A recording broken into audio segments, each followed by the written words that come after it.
Assalamualaikum warahmatullahi wabarakatuh. Perkenalkan, nama saya Nindanga Egy Febriani, NIM D1A1-18053. Di video kali ini saya akan menjelaskan tentang analisis korelasi parsial menggunakan aplikasi SPSS 25. Sebelum itu, konsep dasar uji korelasi parsial yang pertama yaitu uji korelasi parsial bisa juga disebut dengan analisis korelasi Pearson dengan menggunakan variabel kontrol. Yang kedua, uji korelasi parsial bertujuan untuk mengetahui hubungan antara variabel independen dengan variabel dependen yang dipengaruhi atau dikendalikan oleh variabel kontrol. Yang ketiga, arah hubungan antar variabel dapat bersifat positif maupun negatif.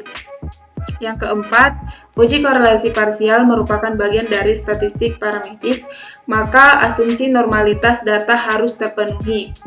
Yang terakhir, skala data yang digunakan adalah interval atau rasio. Sebelum itu terdapat contoh kasus, yaitu seorang peneliti ingin mengetahui apakah ada hubungan antara disiplin kerja dengan produktivitas karyawan dengan kepemimpinan manajerial sebagai variabel kontrol, di mana penelitian ini memiliki tujuan sebagai berikut. Yang pertama, apakah terdapat hubungan yang signifikan antara disiplin kerja dengan produktivitas karyawan? Yang kedua, apakah terdapat hubungan yang signifikan antara disiplin kerja dengan produktivitas karyawan dengan kepemimpinan manajerial sebagai variabel kontrol? Oke, mungkin langsung saja kita buka aplikasi Excel yang dimana terdapat beberapa data, itu disiplin kerja, produktivitas karyawan, dan kepemimpinan manajerial. Kita copy data tersebut,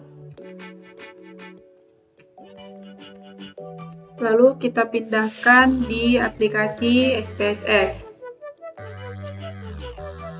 Nah, ini data tersebut sudah tercopy. Lalu untuk merubah nama pada kolom di atas ini, kita klik variabel view, lalu kita ubah tabel pertama menjadi variabel X, tabel kedua menjadi variabel Y, dan tabel ketiga menjadi variabel Z. Untuk labelnya juga kita ubah menjadi disiplin kerja.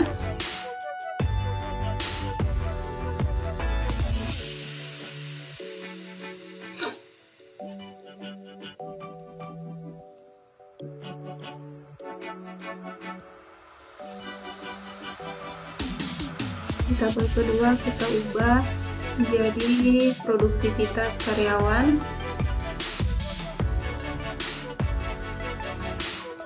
dan di tabel ketiga kita ubah menjadi kepemimpinan manajerial.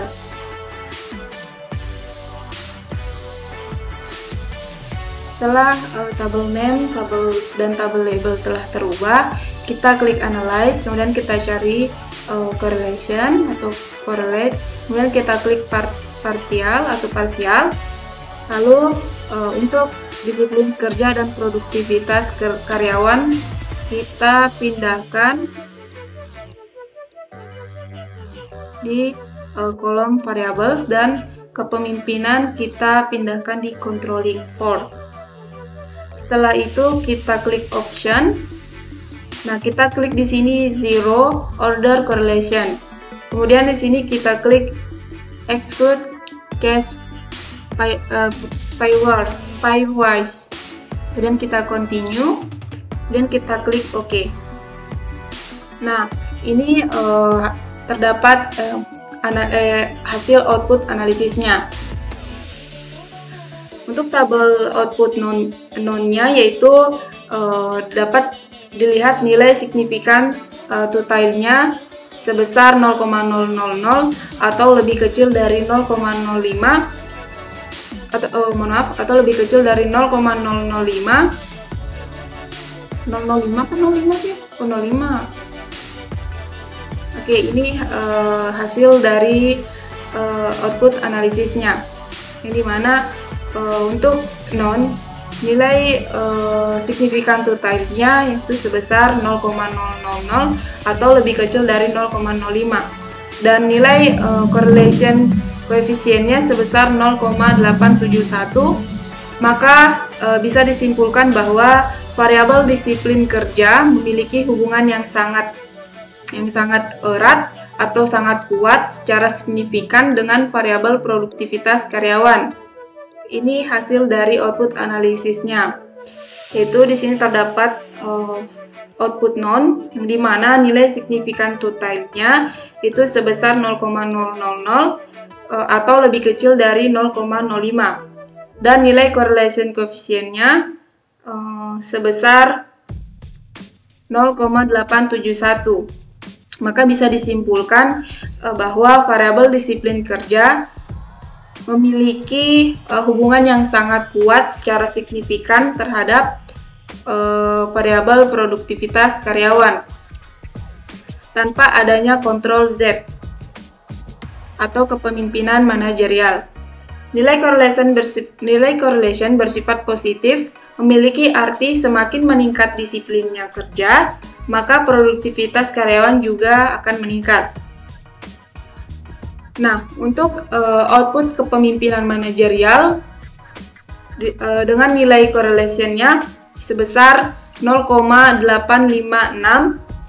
dengan nilai totalnya sebesar 0,000 atau lebih kecil dari 0,05. Maka bisa disimpulkan bahwa variabel disiplin kerja memiliki hubungan yang sangat kuat secara signifikan dengan variabel produktivitas karyawan dengan kepemimpinan manajerial sebagai variabel kontrol. Kesimpulannya adalah dengan adanya kepemimpinan manajerial sebagai variabel kontrol akan memberikan pengaruh terhadap hubungan antara disiplin kerja dengan produktivitas karyawan.